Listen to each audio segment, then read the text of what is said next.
We spoke a little bit about entrepreneurship. We talked, of course, about the dangers of the UK elections, a possible Brexit, and also the possible dangers of a Greek exit. Talk to us a little bit about retailers. We had Morrison saying, look, the holiday was actually a pretty difficult time for them overall. How is the retail landscape in the UK going to change? Are the CEOs in general ready for it?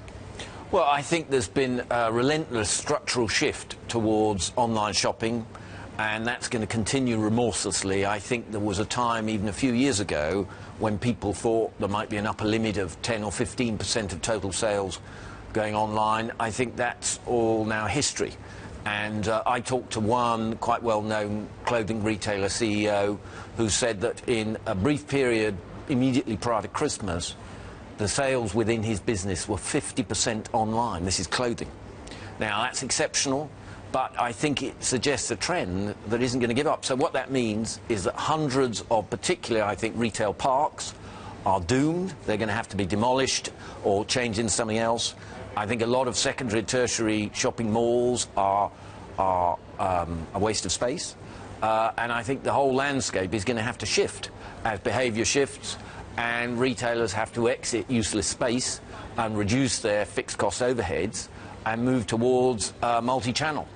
Do we understand what the best model is yet? There seem to be a number of models. You either are digital only, you are bricks and mortar only, you're some sort of hybrid model between those two, probably the sort of the retailer you were talking to, or you're a kind of click and collect model, which John Lewis seems to be executing very well. Do we understand yet kind of which is the best way to go? Is the click and collect model going to make the bricks and mortar stand up a little bit longer? Kind of walk us through what you see in terms of the business plans. Well, I think that inevitably each business is different depending on its history and its assets and the products it sells and so forth. What I think is true is that it is very hard for large institutional, long-established businesses to reinvent themselves across any business, any industry. Yep. And I think that most of the big old-school retailers are finding it very difficult to shift mindset, to shift priorities, to change their business model. Partly cultural. I think it is because, you know, there's no CIO sitting on the main board. Yep.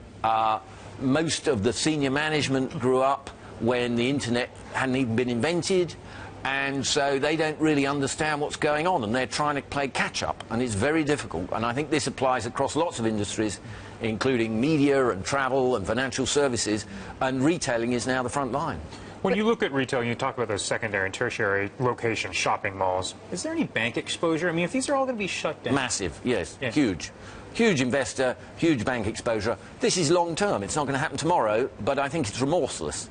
And as voids appear and as more and more retailers shrink their portfolios to get what they call showrooms rather than, you know, 800 stores around the UK, more like 100 for a lot of retailers. So that's a lot of surplus space that's going to have to be repurposed. But given what you were talking about, then I guess, you know, parcel delivery is where you should see growth. And yet we saw, you know, the demise of CityLink. How could this not have worked? If we're going towards digital... I think, again, that was a business that probably had a lot of legacy costs and issues and challenges. I mean, all credit to Better Capital for trying to turn it around. It was a brave effort. It had been loss-making perennially. They failed. That's what happens with turnarounds. Sometimes they don't work. It was obviously a fairly brutal demise.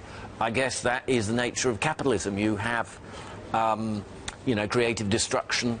And the nature of it is that bad companies have to cease trading, the assets are repurposed, and better companies arise phoenix-like from the ashes.